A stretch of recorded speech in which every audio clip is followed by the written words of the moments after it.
भगवान बुद्ध द्वारा खोजी गई विपश्यना विधि भाग 2। किसी संप्रदाय का व्यक्ति हो, अपने संप्रदाय के धर्म ग्रंथों में छपी धर्म शिक्षा की बातें बार बार पढ़ते पढ़ते श्रद्धा अथवा बुद्धि के स्तर पर भी यह मानने लगता है कि शील सदाचार का जीवन जीना चाहिए, मन का गुलाम नहीं रहना चाहिए। यह भी मानने लगता है कि विकारों से छुटकारा पाना चाहिए, आसक्तियों से मुक्ति पाना चाहिए। परंतु धर्म ग्रंथों के ज्ञान को मानने मात्र से क्या होता है? वास्तविकता के स्तर पर लाभ नहीं होता। पुस्तक में छपे हुए पानी के वर्णन को पढ़कर किसी प्यासे की प्यास कहाँ बुझती है? रेस्टोरेंट के मेनू कार्ड पर छपे भोजन के विवरण को पढ़कर किसी भूखे की भूख कहाँ मिटती है? डॉक्टर के पुर्जों पर लिखे हुए दवा के नामों को पढ़कर किसी रोगी का रोग कहाँ दूर होता है? प्यासा आदमी प्यास से तड़पता रहे और पानी के वर्णन को पढ़ पढ़कर अपना मन बहलाने की कोशिश करता रहे। भूखा भूख से तड़पता रहे और मेनू कार्ड को पढ़ पढ़कर रोगी रोग से व्याकुल रहे और औषधि के पुर्जे को पढ़ पढ़कर मन बहलाने की कोशिश करता रहे, तो अभागा ही है ना? धर्म चर्चा से मन बहलाने में और धर्म धारण करने में इतना ही बड़ा अंतर है। चर्चा करे पर धारण न करे तो सचमुच अभागा ही है, परंतु धारण करना सरल नहीं है। चर्चा सरल है। धारण करने के लिए मन को निर्मल करना पड़ता है, सर्वथा विकार विहीन करना पड़ता है। कुछ समय के लिए मन का दमन भले कर ले अथवा किसी प्रिय आलंबन के सहारे उसे कुछ देर के लिए भुलावे में भले रख ले, परंतु जब तक अंतस विकारों से भरा है, रोग का सही इलाज नहीं हुआ। अक्सर जब कोई व्यक्ति किसी दुखद स्थिति का सामना करता है और उसकी वजह से व्याकुल हो उठता है, तो दुख को भुलाने के लिए वस्तु स्थिति से पलायन करता है, मुंह मोड़ता है, दुखियारे मन को कहीं और लगाता है। दुख भुलाने के लिए किसी आमोद प्रमोद में, खेल तमाशे में, सिनेमा नाटक में मन लगता है, अथवा गम गलत करने के लिए नशे पत्ते में मन लगाता है। यदि ऐसा ना करे तो किसी मंदिर देवालय में, कर्म कांड में, भजन कीर्तन में मन लगाता है, जो पहले से भले जरा अच्छा है, परंतु पलायन तो पलायन ही है। कुछ देर के लिए मन भले बहला ले, लेकिन भीतर दबा हुआ दुख समय पाकर और अधिक वेग से विस्फोटित होता है। दुख से छुटकारा नहीं मिलता, दुख का संवर्धन नहीं होता है। वस्तुतः दुख भीतर ही जागता है। इसका सही कारण भीतर के विकारों में निहित है, अतः इसका उपचार भीतर ही करना होता है। बाहर के आलंबन बदलने से भुलावा भले हो, छलना भले हो, उपचार नहीं होता। अतः व्यक्ति समझदार हो तो सही ढंग से चिंतन मनन शुरू करता है। मैं दुखी क्यों हुआ? यह जो अप्रिय वस्तु, व्यक्ति, स्थिति या घटना का संयोग हुआ है, उसके प्रति मन में द्वेष दुर्भाव जाग रहा है। इस अप्रिय को दूर करने की तीव्र कामना जाग रही है। यही मुझे भीतर तक इतना व्याकुल बना रही है। और यह द्वेष इसलिए जाग रहा है कि जिसे प्रिय मानती हूँ, ऐसे वस्तु, व्यक्ति, घटना या स्थिति को प्राप्त करने के लिए मन में गहरा राग है, परंतु मन चाहे तो मिली नहीं। इसके विपरीत अनचाही का सामना हुआ तो द्वेष तीव्र हुआ और व्याकुलता बढ़ी।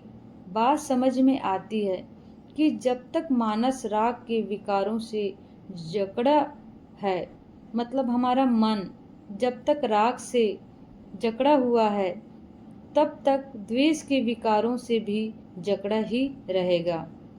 और जब तक यहाँ राग और द्वेष की जकड़न वाला स्वभाव कायम है, तब तक दुखी ही रहेगा।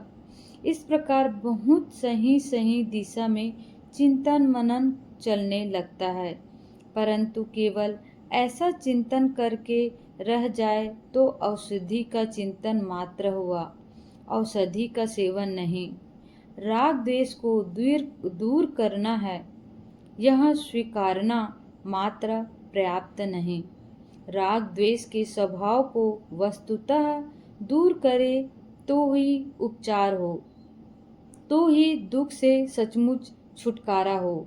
इसके लिए कोशिश करता है पर सफल नहीं होता। बार बार अप्रिय के संयोग के दुख से द्वेष अवलित होता है। द्वेष जगता ही है। प्रिय के संयोग के सुख के लिए राग तीव्र होता ही है। किसी से मिलने की चाह, सुख राग हमारे भीतर पैदा करता ही है। वहाँ घबरा उठता है, मन में दुर्बलता जागती है। जैसे मेरे जैसा दुर्बल प्राणी अपने बल वृत्ति पर संसार के दुखों से मुक्त नहीं हो सकता। कोई अन्य मुझे भले मुक्त कर दे तो किसी सर्वशक्तिमान की कल्पना करता है, उससे याचना करता है, प्रार्थना करता है, हे प्रभु मुझे दुखों से उबार लो, हे राम मुझे दुखों से उबार लो। बार बार लोगों से सुनते सुनते यह अंधविश्वास दृढ़ हुआ है कि उस सर्वशक्तिमान को याद करने से, उसका ध्यान करने से, उसका नाम जपने से वह अवश्य दुख दूर कर देगा। फिर चिंतन गलत दिशा की ओर मोड़ लेने लगा। सही ढंग से सोच भी नहीं पाता कि यहाँ कैसा सर्वशक्तिमान है भला। निर्बल भवभीत मानव का कल्पना जन्य मानस पुत्र नहीं समझता कि यदि सचमुच कोई सर्वशक्तिमान सर्वेश्वर है भी तो मैं उसका कितना अपमान कर रहा हूँ, कैसा अवमूल्यन कर दिया है बेचारे का। वह यदि सर्वज्ञ है तो जानता है कि संसार के सारे प्राणी दुखियारे हैं, व्याकुल हैं। सर्वशक्तिमान है तो सबको दुख से तार सकता है, पर तारेगा उसी को जो उसके रूप का ध्यान करेगा, उसके नाम का उच्चारण करेगा, जाप करेगा। अरे कैसा अहंकार का पुतला है, यह काल्पनिक ईश्वर है।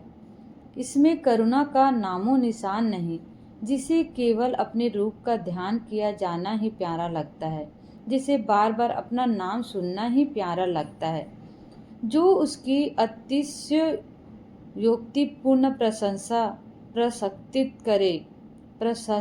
करे, बस उसे ही उबारे। क्या सचमुच ऐसा ही है ईश्वर? यदि कोई ईश्वर है भी तो बेचारे की कैसी दुर्गति की है, मिट्टी पलीद की है इस अंधभक्ति ने। पर दुर्बल दुखियारा मानव इस दिशा में सोच भी नहीं सकता। कितनी ही झूठी क्यों ना हो, पर उसे यही मान्यता प्रिय लगती है कि ऐसा कोई ईश्वर अवश्य है जिसके रूप का ध्यान करने से अथवा जिसके नाम का जाप करने से वह दुख से छुटकारा दिला देता है। अतः यही करना शुरू करता है, उसके रूप का ध्यान करता है। कैसा है उसका रूप? किसी चित्रकार ने उसके रूप की कल्पना की, अपनी कुंजी और रंगों की सहायता से उसका एक मनोहर चित्र तैयार किया। बार बार देखा है उस चित्र को। किसी मूर्तिकार ने उसके रूप की कल्पना की, अपनी छेनी और हथौड़े से उसकी एक सुंदर मूर्त तैयार की। बार बार देखा है उस मूर्त को। किसी शब्द शिल्पी साहित्यकार ने उसके रूप की कल्पना की, उसका एक बहुत आकर्षक शब्द चित्र तैयार किया। बार बार पढ़ा है उसे, न कल्पना करने वाले उस चित्र ने कभी ईश्वर को देखा है, न मूर्तिकार ने, न साहित्यकार ने। ऐसे कल्पना जन्य रूप का जब कोई अपनी कल्पना के ही आधार पर ध्यान करेगा तो सच्चाई से बहुत दूर ही रहेगा, परंतु वह काल्पनिक रूप से प्रिय लगता है, क्योंकि ऐसे काल्पनिक ईश्वर के रूप का ध्यान करना आसान हो जाता है। मन टिकने लगता है उस रूप पर। इसी प्रकार अपने आशा के केंद्र उस काल्पनिक ईश्वर के नाम का जाप करना शुरू करता है। किसी भी शब्द को बार बार दोहराता चला जाए तो उसकी एक तरंग तैयार होती है, कृत्रिम बनावटी तरंग, जिससे शरीर और मानस तरंगित हो उठते हैं, क्योंकि उस ईश्वर के प्रति बहुत भक्ति है, शक्ति है और उसका नाम जपने से अपने मकसद की पूर्ति हो जाने का लोभ है। अतः बड़े उत्साह से नाम जपता है और बार बार नाम जपते जपते जो तरंगे पैदा हुई उनमें मन समाहित होने लगता है और डूबने लगता है। रूप के नाम ध्यान का अथवा नाम के जाप का अपना एक लाभ है, मन दुखद स्थिति से पलायन कर गया।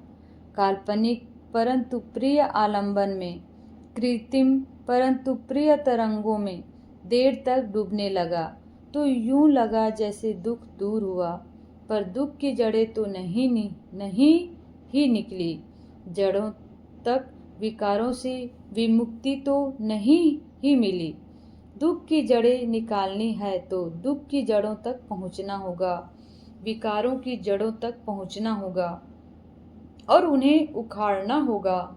दुख सत्य की वास्तविक जड़ों को जानने के लिए सत्य का ही अनुसंधान करना होगा। कल्पनाओं से काम नहीं चलेगा, दुख भीतर होता है, अतः इसका अनुसंधान भी भीतर ही करना होगा।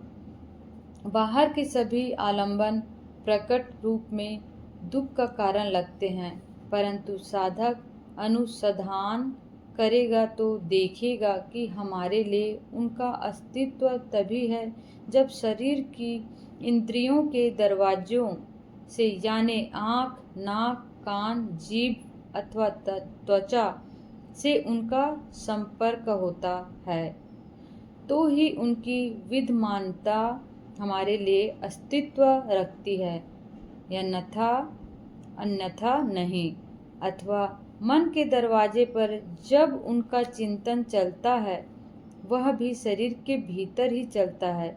सभी बाहरी आलंबनों का आधार छोड़कर सत्य की खोज शरीर के भीतर वास्तविकता के आधार पर करनी होगी। खोज सत्य की करनी है, अतः सत्यान्वेषी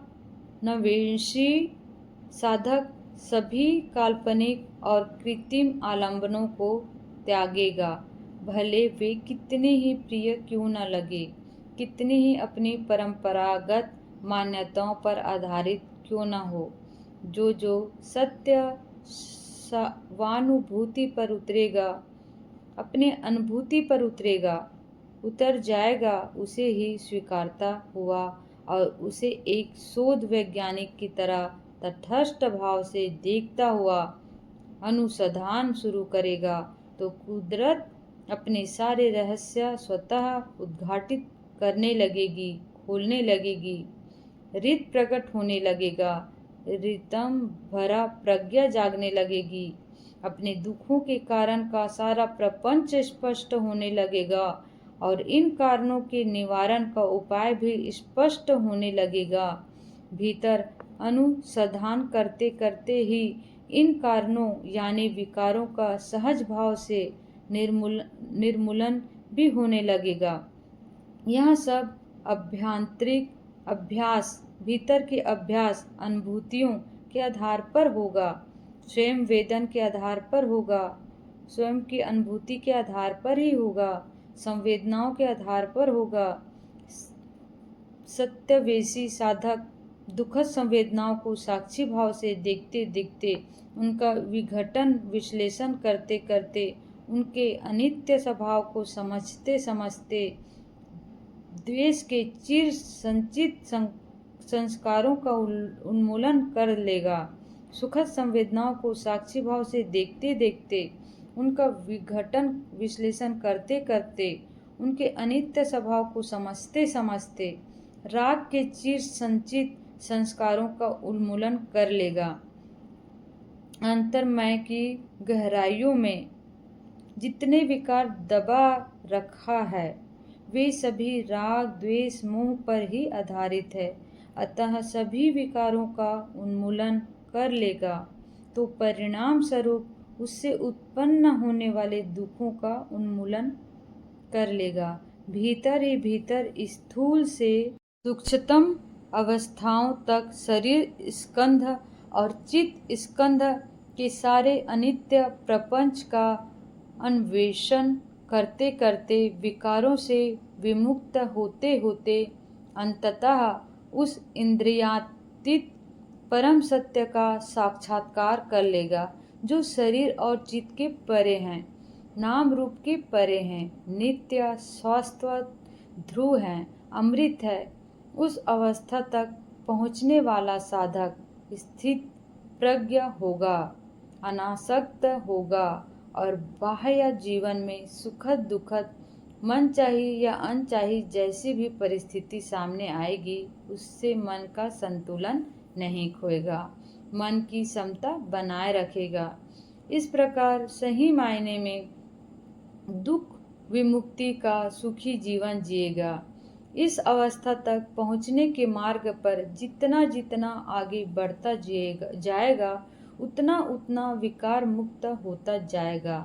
इसलिए आओ अंतर्मुखी होकर किसी भी काल्पनिक अथवा कृत्रिम आलंबन का सहारा न लेकर यथार्थ नैसर्गिक संवेदनाओं की अनुभूतियों के सहारे सत्य अनुसंधान करते हुए विकार विमुक्ति के मार्ग पर बढ़ते चले और सही मायने में अपना कल्याण साध लें।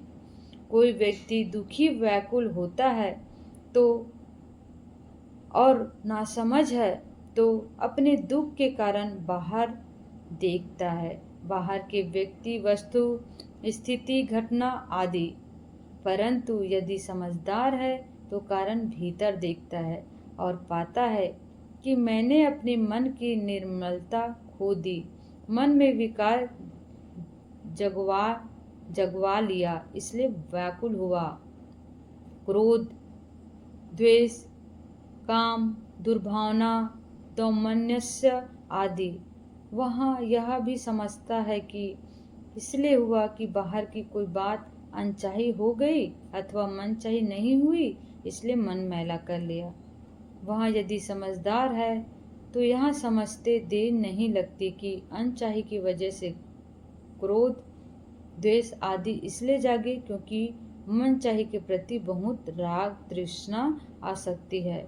और यह भी समझेगा कि मनचाही के प्रति आसक्ति इसलिए है कि मैं के प्रति अहम के प्रति बहुत गहरा राग है, गहरी आसक्ति है। यह अहम भाव ही है जिसके प्रति जागी हुई आसक्ति इतनी व्याकुलता पैदा करती रहती है। अत्यंत समझदार होगा तो समझेगा कि इस दुख सर्जिनी समस्या के सही समाधान के लिए अहम की खोज में लग जाए। अहम की खोज भीतर करनी होती है, केवल श्रद्धाजनक मान्यताओं के आधार पर नहीं, केवल चिंतन मनन जन्य ऊहापोह के आधार पर नहीं, बल्कि प्रत्यक्ष अनुभूतियों के आधार पर इसमें की खोज साधक शुरू करता है। आरंभ में स्थूल आलंबन के सहारे काम करना शुरू करेगा। यहाँ घनीभूत स्थूल काया मतलब हमारा शरीर और इसका अनुभव करने के लिए काया पर होने वाली घनीभूत स्थूल संवेदनाएं, पीड़ा, भारीपन, तनाव, दबाव, गर्मी, पसीना आदि धीरज के साथ साक्षी भाव से सारे शरीर में इनका निरीक्षण करते जाए तो इनसे भी सूक्ष्म सच्चाइयाँ स्वतः प्रकट होने लगती है। शरीर स्कंध का घनत्व टूटता जाएगा, सूक्ष्मतम संवेदनाओं का अनुभव होने लगेगा, जैसे झंझनाहट, सुरसुराहट, तरंगे, पुलक, रोमांच, प्रवाह आदि। इसी प्रकार ज्यों ज्यों चित्त का और चित्त पर होने वाली चित्त वृत्तियों का निरीक्षण करेगा तो देखेगा कि इन दोनों का शरीर और शरीर पर होने वाली संवेदनाओं से गहरा संबंध है। घनीभूत चैतसिक भावावेश्य विकारों का घनीभूत शारीरिक संवेदनाओं से और स्थूल विचार तरंगों का सूक्ष्म शारीरिक संवेदनाओं से, दुखद मनोभावनाओं का दुखद शारीरिक संवेदनाओं से और सुखद मनोभावनाओं का सुखद शारीरिक संवेदनाओं से गहरा संबंध है। शरीर चित्त और चित्त वृत्तियों को वेदनाओं के आधार पर प्रत्यक्ष साक्षात्कार करते करते अंतर मन तक सच्चाई समझ में आने लगती है। देखता है कि इस मिथ्या अहम यानी अस्मिता का भाव किस प्रकार गहराइयों तक छाया हुआ है। जो इस अहम को अप्रिय लगता है, मतलब मुझे, उसको दूर करने की चेष्टा करने वाला द्वेष जो प्रिय लगता है, उसे पाने और पा जाने को चाहे तो समेटे रखने की चेष्टा करने वाला राग, यहाँ अंतर्मानस का अभिन्न अटूट स्वभाव बन गया है। संवेदनाओं के दर्शन से यहाँ सत्य बहुत स्पष्ट होता जाएगा। गहरी नींद की अवस्था में भी किसी मच्छर ने काटा, अप्रिय संवेदना हुई, तुरंत द्वेष की प्रतिक्रिया की, उसे उड़ा दिया अथवा मार दिया और द्वेष के स्थान को खुजलाकर अप्रिय संवेदना दूर कर ली। गहरी नींद में ही चित्त लेटा है अथवा किसी एक करवट पर लेटा है और शरीर के दबाव से कहीं कोई अप्रिय संवेदना प्रकट हुई कि तुरंत प्रतिक्रिया की, उसे दूर करने के लिए करवट बदली, फिर कुछ देर बाद बदली हुई करवट पर फिर दबाव की अप्रिय संवेदना प्रकट हुई, फिर करवट बदली और न जाने यूं कितनी बार करवटें बदलता ही रहा। प्रातः मौसम की वजह से शरीर पर शीत की संवेदना हुई, उसे दूर करने के लिए पाँव के पास पड़ी चादर या कंबल ओढ़ ली, जहाँ सारी हरकतें प्रसुप्त अवस्था में होती ही रहती है। ऐसी ही जागृत अवस्था में भी बैठे बैठे शरीर में कहीं दबाव की संवेदना हुई कि आसन बदला, सिर हिलाया, कहीं खुजली हुई जागी कि तुरंत खुजलाया, आंखें सूक्ष्म हुई कि तुरंत पलक झपक कर गीली कर ली।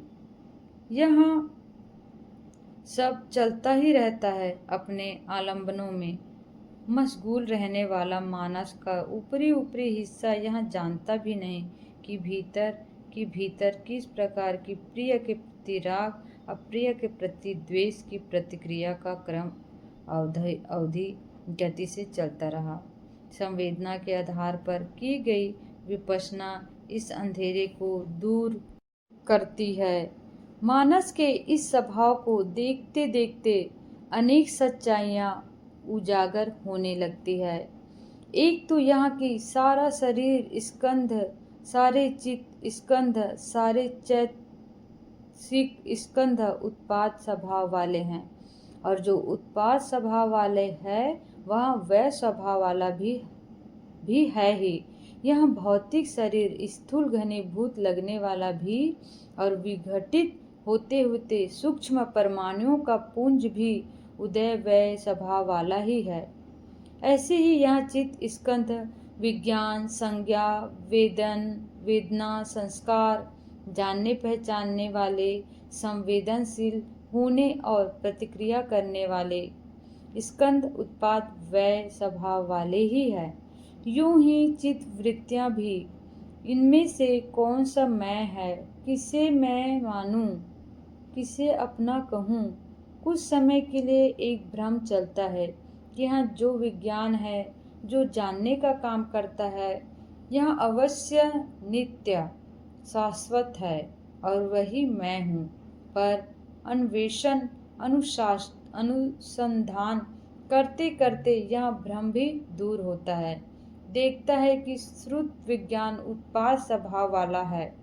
इसका उत्पाद तभी होता है जबकि कान और शब्द दोनों विद्यमान हो, दोनों ही ना हो, अथवा दो में से एक का भी अभाव हो तो श्रुत विज्ञान की उत्पत्ति नहीं हो सकती। इसी प्रकार चक्षु विज्ञान की उत्पत्ति, नेत्र विज्ञान की उत्पत्ति आँख और रूप के होने पर, घ्राण विज्ञान की नाक और गंध के होने पर, जीह विज्ञान की जीहा और रस के होने पर, शरीर विज्ञान की शरीर और स्पष्ट वय पदार्थ के होने पर, और मनोविज्ञान की मन और मन के विषय चिंतन आदि के होने पर निर्भर करती है। सभी विज्ञान कारणों से ही उत्पन्न और कारणों के न होने से निरुद्ध हो जाते हैं। सभी उत्पाद व स्वभाव वाले हैं, सभी अनित्य धर्म हैं। इस प्रकार साधक इन संवेदनाओं के आधार पर स्वानुभूतियों द्वारा समझता है कि जो भी उत्पन्न होने वाला है वह अनित्य धर्म ही है। साधक को यह सत्य स्पष्ट होता है कि सब्बे षड्घारा अनित्य, जो अनित्य है वह वास्तविक सुख देने वाला कदापि नहीं हो सकता। उससे उत्पन्न सामायिक सुख भंगुर है, अतः उसके नष्ट होने पर दुख ही जागता है। यूं स्वयं की अनुभूतियों से यह बात खूब समझ में आती है कि सब्बे षड्घरा दुखा, जो अनित्य है, प्रतिक्षण बदल रहा है, जिसमें शीघ्र गति से उत्पाद व्यय का क्रम चल रहा है, जिस पर मेरा कोई अधिकार नहीं है, वह शरीर, वह चित्त, वह चैतसिक क्या मैं हूँ? तो समझ में आता है कि आँख से रूप देखता है और मानस का एक खंड उसे अच्छा या बुरा, प्रिय या अप्रिय मानकर सुखद या दुखद संवेदना जागाते हुए उसके प्रति राग या द्वेष पैदा करने लगता है। जितनी देर आँख से वह रूप देखता रहता है, मानस उतनी देर उसी आलंबन में विचरण करता हुआ राग व द्वेष का प्रजनन करता रहता है, नए नए कर्म संस्कार बनाता रहता है। इन्हें ही दोहराते दोहराते इनको पत्थर पर खींची हुई लकीर की तरह गहरा बनाता रहता है। ठीक यही करता है जबकि कानों से कोई शब्द सुना जाता है, अथवा नाक से कोई गंध सूंघी जाती है, अथवा जीभ से कोई रस चखा जाता है, अथवा त्वचा से कोई स्पृष्ट व पदार्थ का स्पर्श होता है। जब इन पांचों इंद्रिय द्वारों में से किसी पर भी तत्सम संबंधित विषय का संपर्क नहीं होता तो मन की इंद्रिय अपना काम करने लगती है। ऐसे रूप, शब्द, गंध, रस अथवा स्पृष्ट व पदार्थ पहले कभी संपर्क में आए थे, उनकी याद मन में जागती है और उन्हीं के सहारे मन देर तक भूतकाल में रमन करने लगता है, अथवा ऐसे ही विषयों का संपर्क भविष्य में हो या ना हो इस पर चिंतन करने लगता है। तो इनके सहारे मन देर तक भविष्य में रमन करने लगता है। यहाँ चिंतन प्रिय लगता है तो राग जगाता है, अप्रिय लगता है तो द्वेष। यूँ नए नए कर्म संस्कार बनने लगते हैं और बार बार दोहराए जाने के कारण पत्थर पर खींची लकीर की तरह गहरे बन जाते हैं। वे ही उत्पादन बनकर कालांतर में नए नए भाव के कारण बनते हैं और दुखों के ढेर पैदा करते हैं। 6 इंद्रियों के द्वारों पर राग देश की इन प्रतिक्रियाओं के कारण वर्तमान भी दुखमय, भविष्य भी दुखमय। राग द्वेष के संस्कारों के जो बीज इस समय बोता है वे भी दुखदायी, और समय पाकर जब उनके फल पकते हैं वे भी दुखदायी। वर्तमान भी अंधकारमय, भविष्य भी अंधकारमय, और यह क्रम रात दिन जीवन पर्यंत चलता ही रहता है। दुख ही दुख, अंधकार ही अंधकार का सृजन होता रहता है। यहाँ सब इसलिए होता है कि मन शिक्षित नहीं है, विकसित नहीं है। मन का ऊपरी ऊपरी हिस्सा, जिसे पुरानी भाषा में परिचित यानी सीमित चित्त कहा गया, जिसे आज की पश्चिमी भाषा में कॉन्शस माइंड कहते हैं, चेतन चित्त कहे, जो संपूर्ण मानस का बहुत छोटा हिस्सा है, वह यह जानता ही नहीं कि हम अपने भीतर ही भीतर गहराइयों तक क्या गुजार रही है। इंद्रियां द्वारों पर बाहरी आलंबनों से के सीधे संपर्क में आने के कारण अथवा मानस की इस ऊपरी हिस्से पर इनका चिंतन मनन होने के कारण यहाँ परिक्त चित्त इन्हीं विषयों में लोटपोट लगाता रहता है, इन्हीं में मशगूल व्यस्त रहता है। मानस के बाकी हिस्से में, जो कि बहुत बड़ा हिस्सा है, क्या हो रहा है उस ओर ध्यान ही नहीं देता। पश्चिमी भाषा में कहे तो यहाँ चेतन चित्त, कॉन्शियस माइंड, अपने भीतर के अवचेतन सबकॉन्शियस और अनकॉन्शियस में क्या बीत रही है, वह क्या घटना घट रही है, इस ओर ध्यान ही नहीं देता। इस ओर ध्यान देने के लिए अपने भौतिक शरीर में ध्यान देना होगा, क्योंकि मानस का वह जो बहुत बड़ा हिस्सा है सतत शरीर से और उसमें होने वाली संवेदनाओं से जुड़ा रहता है और उनके प्रति अंध प्रतिक्रिया करने में निमग्न रहता है। यहाँ इन संवेदनाओं के प्रति सतत सचेत रहता है, इसलिए अपने वहाँ इसके लिए अर्धचेतन शब्द नहीं इस्तेमाल हुए। मानस के इन खंडों के लिए आज की सामान्य जनभाषा के किसी और शब्दों का प्रयोग करें तो शायद अधिक ठीक होगा। जिसे पहले परिचित कहा गया, जिसे पश्चिम वाले कॉन्शियस माइंड कहते हैं, उसे हम बाह्य चित्त कहें, या जिसे अपरिमित महगमत चित्त कहा गया और जिसे पश्चिम भाषा वाले सबकॉन्शियस और अनकॉन्शियस माइंड कहते हैं, उसे हम अंतर्चित्त कहे तो शायद अधिक स्पष्ट होगा। बाह्य और अंतचित्त के बीच दीवारें खड़ी रहती है, यानी बाह्य चित्त को पता ही नहीं रहता कि अंतर्चित्त में क्या बीत रही है। विपश्यना इस दीवार को तोड़ती है। बाह्य चित्त सामान्यता काया और काया पर सतत होने वाली संवेदना की ओर ध्यान नहीं देता। विपश्यना द्वारा उसे यही करना सिखाया जाता है। विपश्यना की भाषा में इसी को सति और संपजन्य कहते हैं। सति यानी जागरूकता और संपजय यानी शरीर पर होने वाली इन संवेदनाओं का और उनके अनित्य स्वभाव का निरीक्षण करते हुए समता में स्थित रहना। यूं करने से समग्र चित्त का स्वभाव पलटने लगता है। बाह्य चित्त जो सदा बाहरी आलंबनों में उलझा रहता है, अब साथ साथ भीतर की ओर भी झांकने लगता है और शरीर पर होने वाली संवेदनाओं के प्रति सजग रहने लगता है, मानो अपनी जड़ों से जुड़ने लगता है। अंतर्चित्त जो इन शारीरिक संवेदनाओं के प्रति सजग तो रहता था, पर उनके प्रति सतत अंध प्रतिक्रिया करने का स्वभाव बनाए बैठा था और बाह्य चित्त पर स्थापित बुद्धि की कोई बात कितनी ही अच्छी क्यों न हो, सुनने को तैयार नहीं था। अब साधना द्वारा बुद्धि की ही नहीं, स्वयं की अनुभूति जन्य प्रज्ञा की भी बात सुनने लगता है।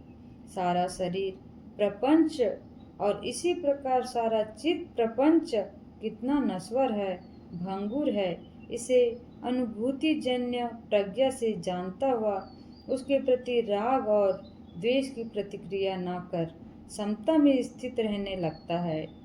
यूं विपश्यना की कल्याणकारी विद्या के अभ्यास द्वारा साधक अपने ऊपरी चित्त के विकारों को ही नहीं धो लेता, बल्कि अंतर्मन की गहराइयों तक जो न जाने कब से संचित संग्रहित सुपुष्ट विकार हैं, उन्हें भी उन्मूलित कर लेता है।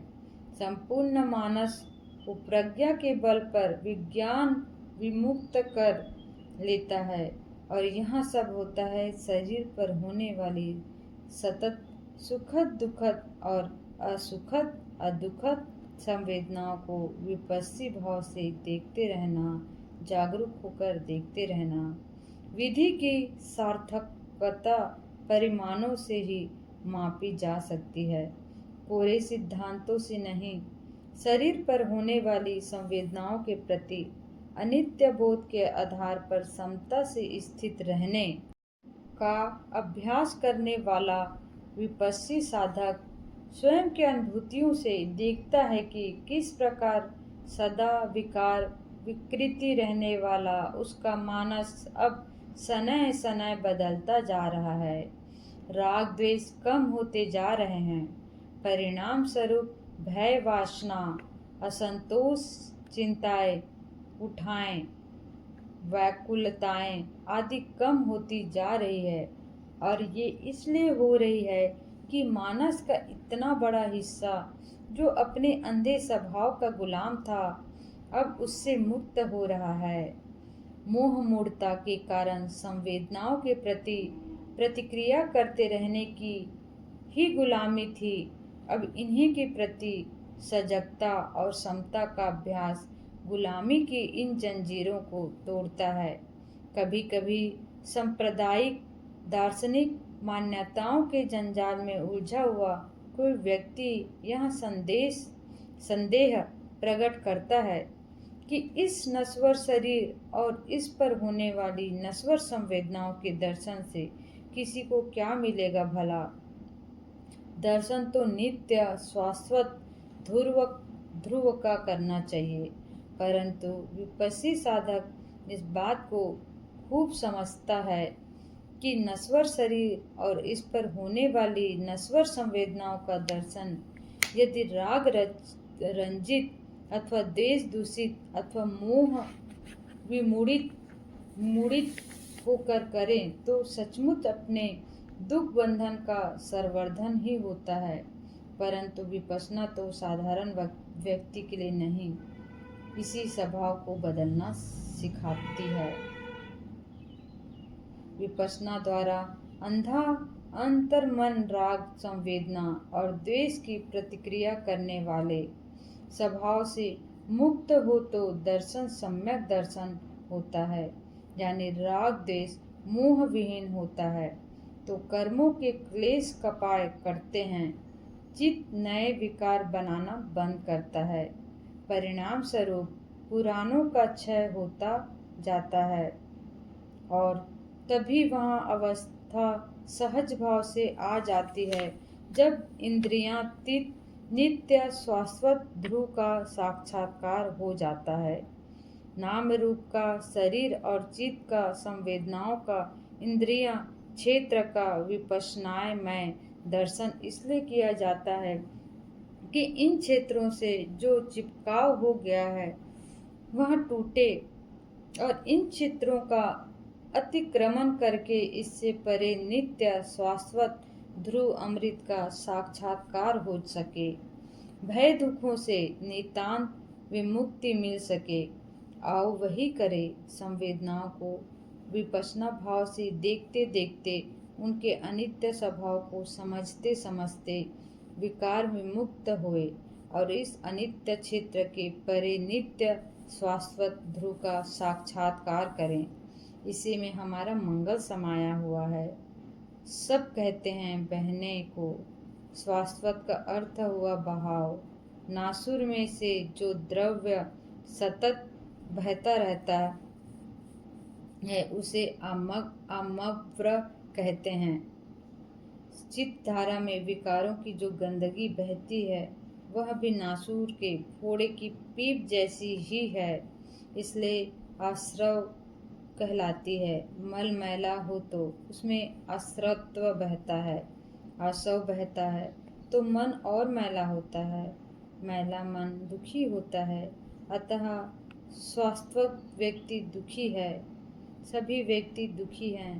अनासत्वक व्यक्ति विमुक्त को कहते हैं। स्वास्थ्य हमें दुखी बनाता है, तो भी हम बार बार मन में आसक्तियों का प्रजनन करते हैं और दुखी होते रहते हैं। मानो आसक्तियों जगाने और दुखी रहने का हमें एक व्यसन लग गया, मानो हम पर आसक्तियों का एक नशा छा गया। सचमुच आसक्तियों का अपना एक नशा ही होता है, इसलिए नशीले पदार्थ के अर्थ में भी आसक्तियों शब्द का प्रयोग होता है।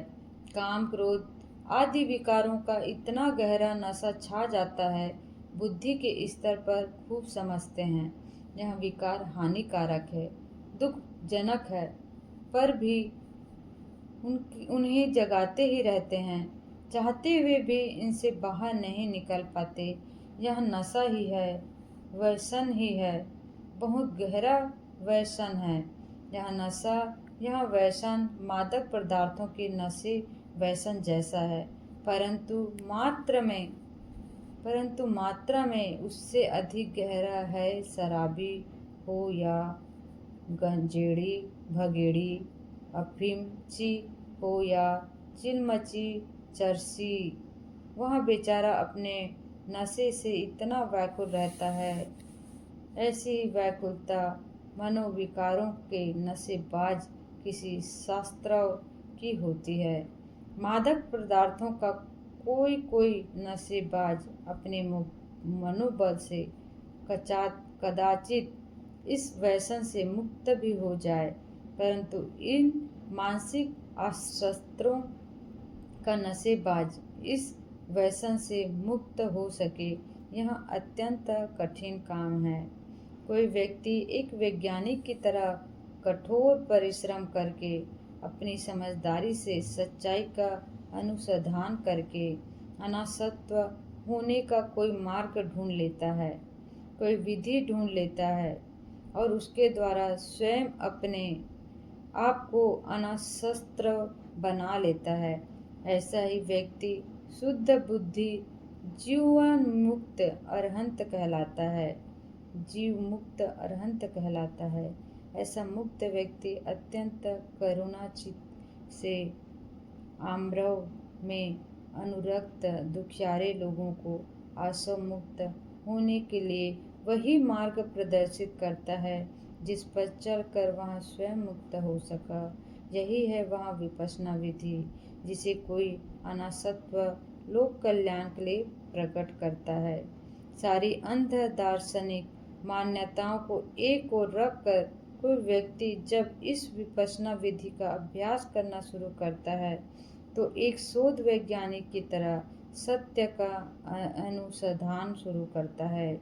आजकल का सत्यापी वैज्ञानिक अधिकांश बाहर की ही किसी सच्चाई का अनुसंधान करता है और बाहर के ही किन्हीं उपकरणों के आधार पर काम करता है, परंतु अनासक्त होने की विपश्यना विधि का वैज्ञानिक अन्वेषण किसी बाहरी वस्तु का अनुसंधान करने के बजाय अपने भीतर की सच्चाई का अनुसंधान करता है।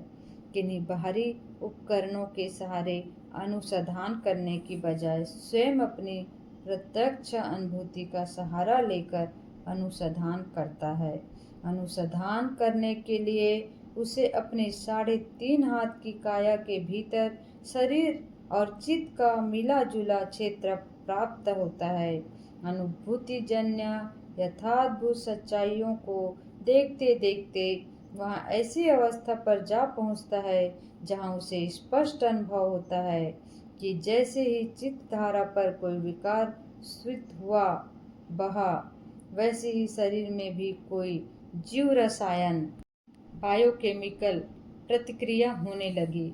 शरीर की रक्त वाहिनी धमनियों में कोई एक साथ रक्त मिश्रित होकर बहने लगा, जिससे कि शरीर में कोई विशेष प्रकार की संवेदना होने लगी। साधक देखता है कि इस आश्रत्व से जो संवेदना प्रकट हुई वह मन के विकार को बल प्रदान करती है और मन का विकार इस स्व के बहाव को और उसके द्वारा जागी हुई इस संवेदनाओं को बल प्रदान करने लगता है। जो यहाँ यन्योस्त्रित दुष्चक्र चल पड़ता है। इस प्रकार मन का विकार बढ़ता जाता है और हमें देर तक अपने शिकंजे में जकड़े रखता है, अपना गुलाम बनाए रखता है।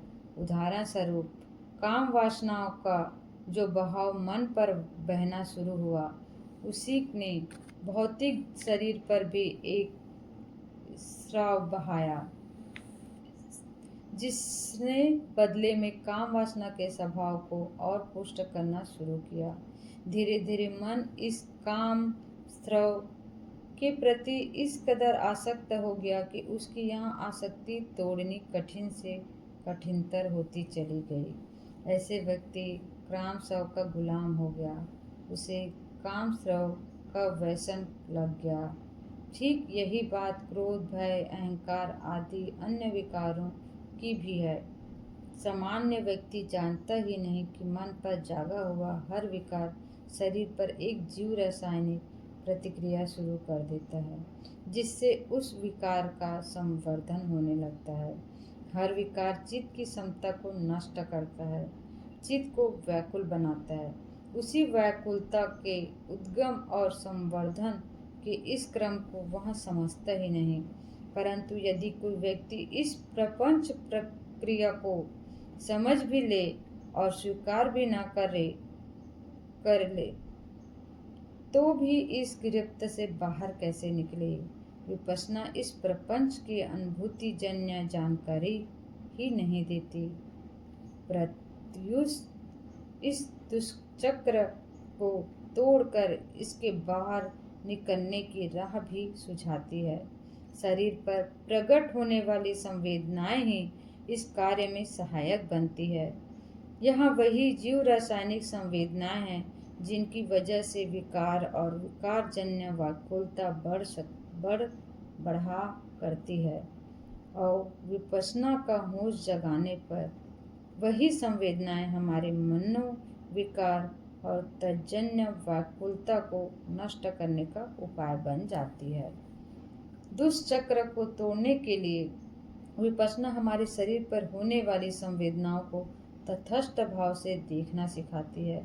जहाँ पहले इन्हीं संवेदनाओं ने हमें आसक्त बना दिया था, उनके प्रति भोक्ता भाव प्रबल हो गया था, अब इन्हीं संवेदनाओं को तटस्थ भाव से देखने का अभ्यास शुरू हो जाता है। सफलता असफलता के उतार चढ़ाव में से गुजरता हुआ साधक धीरे धीरे संवेदनाओं की गिरफ्त को दुर्बल करने लगता है। पहले जिन संवेदनाओं के प्रति जगाने वाले रागों की विकारों की गहरी प्रतिक्रिया मानस पर पत्थर की गहरी लकीर सी बनाया करती थी, वही अब बालू की लकीर सी बनाने लगी और समय पाकर पानी की लकीर बनाकर रह गई। उनका प्रभाव क्षीण हो गया। साधक इस प्रकार उन आशस्त्रों की आसक्तियों से पूर्णतः मुक्त हो जाता है।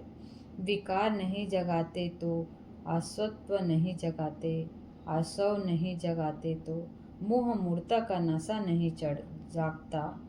निर्विकार हो जाता है तो आसव हो जाता है, जीव मुक्त हो जाता है, जीवन मुक्त हो जाता है, सर्वथा दुख मुक्त हो जाता है। हम देखते हैं कि किस प्रकार साधारण नशेबाजों के मदिरा और ब्राउन शुगर के नशे देर सवेरे विपश्यना द्वारा दूर हो जाते हैं। हर नशे की अपनी एक विशिष्ट शारीरिक संवेदना होती है। ऊपर से यूं लगता है कि इस व्यक्ति को अमुक मादक पदार्थ का व्यसन है, परंतु वास्तविकता यह है कि उसे अमुक प्रकार की शारीरिक संवेदना का व्यसन है। उस व्यसन का शरीर की संवेदनाओं से गहरा संबंध है। हर व्यक्ति जैसे जैसे संवेदनाओं को तटस्थ भाव से देखने का आदी होता जाता है, वैसे वैसे व्यसन की जकड़न ढीली पड़ती है और अंततः व्यसन मुक्त हो जाता है। जैसे मादक पदार्थों का व्यसन, वैसे ही काम, क्रोध, मोह आदि विकारों का व्यसन, उनमें से उत्पन्न होने वाले आश्रमों का व्यसन, इन आश्रमों से उत्पन्न होने वाली शारीरिक संवेदनाओं का व्यसन, इन मनोविकारों के व्यसनों का शरीर की संवेदनाओं से गहरा संबंध है। विपश्यना के अभ्यास द्वारा संवेदना के अनित्य भाव को, स्वभाव को अपने अनुभूति द्वारा तटस्थ भाव से देखते देखते इन विकारों की जकड़न ढीली पड़ने लगती है और परिणामतः इन विकारों की पीड़ाओं से मुक्त मिलने लगती है। और इन विकारों को पूरा पूरा मुक्त हो जाने का मार्ग लंबा है, कठिन है, पर असंभव नहीं, असाध्य नहीं। संतोषजनक बात यह है कि संवेदनाओं को देखते देखते इन विकारों की जड़ता, जकड़न जितनी ढीली होती जाती है, साधक स्वयं देखता है कि वहाँ उतना उतना ही मुक्त हुआ जा रहा है। यानी संवेदनाओं को देखने का अभ्यास थोड़ा भी करें तो थोड़ी ही दुख मुक्ति अनुभव होने लगता है। अभ्यास ज़्यादा करे, ज़्यादा बढ़ाए तो विकारों से होने वाली दुखों की विमुक्ति और अधिक होने वाली लगती है।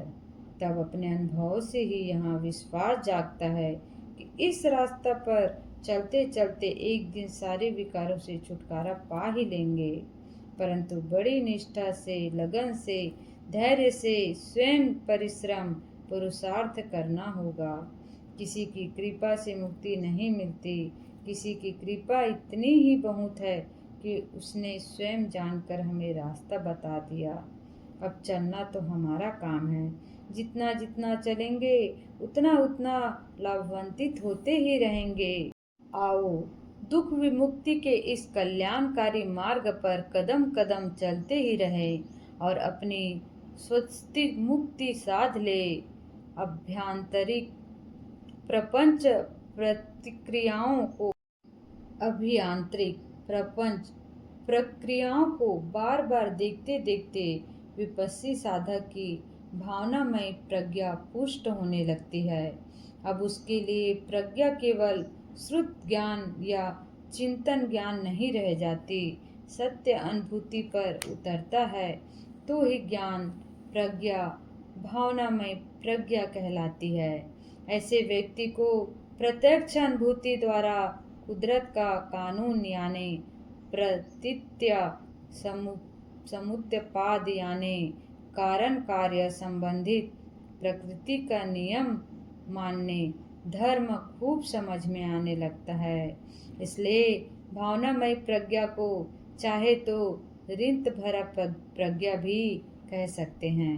वह प्रज्ञा जो ऋत के ज्ञान से भरी हो, कुदरत के कानून का ज्ञान धारण किए हो। इस कल्याणकारी प्रज्ञा में साधक जैसे जैसे पुष्ट होता जाता है, वैसे वैसे निकम्मी, निरर्थक तथा हानिकारक दार्शनिक मान्यताओं की जकड़न से, कर्म कांडों से, चिपकाव से और संप्रदायवाद, जातिवाद और क्षेत्रवाद के विष से स्वतः मुक्त होता जाता है। जिस सच्चाई को वह स्वयं अपने भीतर देखता है, वही सच्चाई उसके बाहर भी सर्वत्र सर्वज्ञ दिखने लगती है। वह देखता है कि कुदरत का जो कानून, जो रीत, जो प्रतीत्या समुपाद का नियम उस पर लागू होता है, वही सब पर लागू होता है। जैसे भीतर वैसा बाहर, जैसा बाहर वैसा भीतर। नियम नियम है, विधान विधान है, सबके लिए एक समान है। कोई लगाव नहीं, कोई अलगाव नहीं, कोई रुझाव नहीं, कोई दुर्भाव नहीं। किसी निम्न स्तर के राज्य का संवैधानिक नियम किसी जाति विशेष या संप्रदाय विशेष या देश विशेष के लोगों के लिए पक्षपात पूर्ण हो सकता है, परंतु किसी अच्छे राज्य का संवैधानिक नियम सबके लिए एक जैसा होता है। लेकिन नियम एक जैसा हो तो भी उसके पलायन में पक्षपात हो सकता है, परंतु विपस्सी साधक देखता है कि प्रकृति के नियम पक्षपात विहीन हैं, किसी का लिहाज नहीं करते, वे किसी को नहीं छोड़ते। जो तोड़ तोड़े सो दंडित, जो पाले सो पुरस्कृत। एक व्यक्ति अपने मन में क्रोध जगाता है, द्वेष दुर्भावना जगाता है, तो प्रकृति उसे तत्काल दंड देती है। मन में जागे हुए उस विकार के साथ साथ ही उसके शरीर में एक प्रकार का जीव रासायनिक स्राव बहने लगता है, जिससे शरीर में जो संवेदना होती है वह उसे बहुत व्याकुल बना देती है। इस प्रक्रिया में कहीं कोई भूल नहीं होती, देर भी नहीं होती। प्रकृति के इस नियम को समझने के कारण एक नासमझ व्यक्ति उस सावजन्य दुखद संवेदना के उत्पन्न होने पर अपने मानसिक विकार बढ़ाने लगता है। उसके मानसिक विकार बढ़ने पर यहाँ श्रावजन्य संवेदना बढ़ने लगती है। ऐसे व्यक्ति देर तक मनोविकार के बहाव में बहता रहता है और परिणामतः देर तक दुखियारा रहता है। जितनी देर विकारों का क्रम चलता रहता है, उतनी देर प्रकृति के विधान के अनुसार दुखी होने का दंड भोगता ही रहता है। दंड देती हुई प्रकृति इस बात को नहीं देखती कि यह व्यक्ति किस जाति का, किस संप्रदाय का है, किस वर्ण का है, किस देश प्रदेश का है, कैसे कर्मकांड करता है, कौन सी दार्शनिक मान्यताएं मानता है। कुदरत के बंधे बंधाए नियम है। क्रोध जगाया कि तत्काल दंड मिला, जिस किसी ने जगाया उसे ही दंड मिला। इसी प्रकार प्रकृति का एक और नियम है, जब चित्त में सद्भावना जागती है तो प्रकृति की ओर से तुरंत पुरस्कार मिलता है, बड़ी सुख शांति महसूस होती है। विपस्सी साधक प्रकृति के इस नियमों को बखूबी जान लेता है। कोई भी व्यक्ति जो अपने भीतर यथार्थ को देखने का काम करेगा, इसे बखूबी जान ही लेगा। विपश्यना माने देखना ही होता है। जो देखे वह इस बात को समझ ही जाएगा कि मन को द्वेष दुर्भावना से मैला करने वाला व्यक्ति दुखी ही हो जाता है, क्योंकि अस्वस्थ हो जाता है। सद्भावना से मन को निर्मल करने वाला व्यक्ति सुखी हो ही जाता है, क्योंकि स्वस्थ हो ही जाता है। मानसिक स्वास्थ्य विज्ञान का यहाँ सर्वसाधारण मूलभूत प्राकृतिक नियम है, जो सब पर एक जैसा लागू होता है।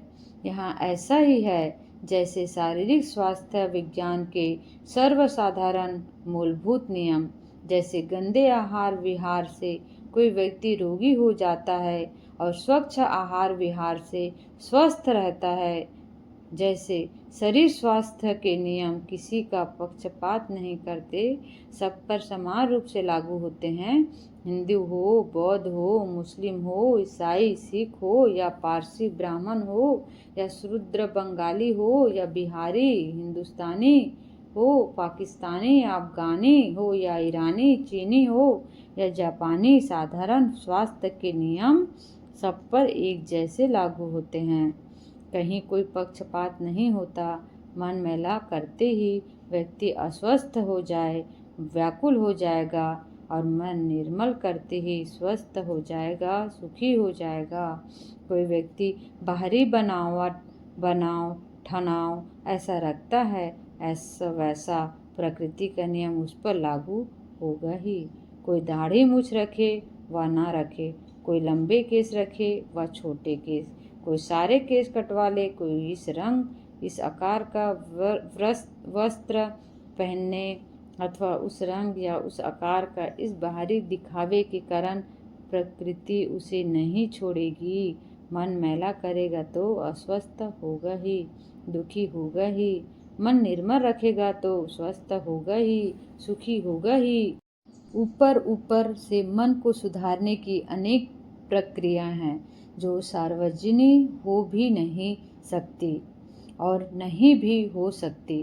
परंतु मन की जड़ों से विकार निकालने वाली विपश्यना साधना सार्वजनीन ही होगी, क्योंकि यहाँ प्राकृतिक संवेदनाओं का सहारा लेकर काम करती है। यदि व्यक्ति का मन जड़ों तक विकार विमुक्त नहीं हुआ तो वहाँ पूर्णतः स्वस्थ नहीं हुआ। रोग के ऊपरी ऊपरी लक्षणों को दूर करने का ही काम करके रह जाएगा, जड़ों को भुला रहेगा। ऐसे व्यक्ति वस्तुतः निरोगी नहीं, रोगी ही रहेगा। विकारग्रस्त व्यक्ति केवल अपने को ही दुखी नहीं बनाता, औरों को भी दुखी बनाता है। समय समय पर किसी न किसी विकार के उभर आने पर शरीर या वाणी से हत्या, चोरी, व्यभिचार, झूठ, निंदा, गाली गलौज आदि दुष्कर्मों द्वारा औरों को भी दुखी बनाता रहता है। विकार विमुक्त व्यक्ति का मन स्वस्थ रहने के कारण उसमें मैत्री, करुणा, सद्भावना आदि सद्गुण ही जागते हैं, और वह न केवल अपने आप को सुखी स्वस्थ रखता है, बल्कि अन्य लोगों के भी सुख का कारण बनता है। विकारग्रस्त अस्वस्थ चित्त व्यक्ति अपने लिए ही नहीं, समाज के लिए भी एक अभिशाप बन जाता है। विकार मुक्त स्वस्थ चित्त व्यक्ति अपने लिए ही नहीं, समाज के लिए भी एक वरदान बन जाता है। विपश्यना साधना व्यक्ति को स्वस्थ चित्त बनाकर स्वस्थ समाज के निर्माण में सहायक होती है। विपश्यी साधक सचमुच साधना में प्रगति करता है तो सारे सांप्रदायिक बंधन, दार्शनिक मान्यताओं के जंजाल, जाति पाति के भेदभाव निकम्मे निरर्थक लगने लगते हैं। हिंदू, बौद्ध, जैन आदि सांप्रदायिक नामों के विशेषणों से विमुक्त हुआ धर्म ही उसे महत्वपूर्ण लगने लगता है, और वह चित्त शुद्धि को ही जीवन का एकमात्र लक्ष्य बना लेता है। सांप्रदायिक झगड़ों से दूर हो जाता है। वह खूब समझने लगता है कि मैल भले मन का वैर भाव विकार जगाने से दूर नहीं होगा। मन भरे मन का वैर भाव विकार जगाने से दूर नहीं होगा, मैत्री जगाने से दूर होगा। यहाँ धर्म है, यहाँ सनातन धर्म है। एस धम्मो सन्नतो, विपश्यना यही सनातन धर्म है, और इसी के धारण करने से हमारा सही कल्याण होगा, हमारा सही मंगल होगा, और हम सब के द्वारा सभी का मंगल होगा।